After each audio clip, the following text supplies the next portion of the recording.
रामदेव जी सारी सभा में, संतों की सभा में कच्चे साबित कर दिए गए, सब हंस दिए।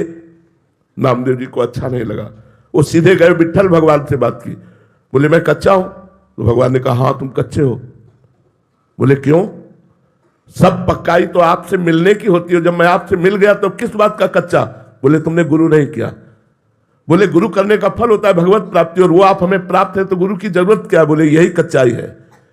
तो बोले आप ही बताओ मैं किसको गुरु बनाऊं? तो बोले जाओ इस जंगल में एक शंकर जी के मंदिर में संत पड़े हुए हैं मंदिर के अंदर, उनको जाकर के गुरु बनाओ, विशोबा खेचर जी। वहां गए तो देखा वो शंकर जी की जो पिंडी होती है उस पे वो पैर रखे थे और देहरी पे सर रखे थे। तो नामदेव जी ने देखा कि इनको गुरु बनाए जो एक आस्तिक भी नहीं है। उन्होंने कहा बाबा ये अपने पैर हटाओ, शंकर जी के ऊपर पैर रखे हो। बोले बेटा जहां शंकर जी ना हो वहां पैर रख दो, जहां शंकर जी ना हो वहां पैर रख दो। तो उन्होंने जहां जहां पैर हटाने की कोशिश की वहीं लिंग प्रकट हो गया, क्योंकि सब कण कण शिव स्वरूप है, ब्रह्म स्वरूप है। तब उठे और कहा बेटा कण कण भगवान का स्वरूप है। उन्हें गुरु बनाया और इसी के बाद उन्होंने कुत्ते में भगवत साक्षात्कार कर लिया।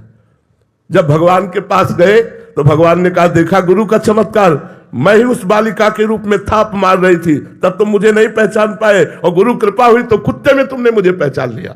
तो गुरु के बिना भगवत साक्षात्कार करना असंभव है।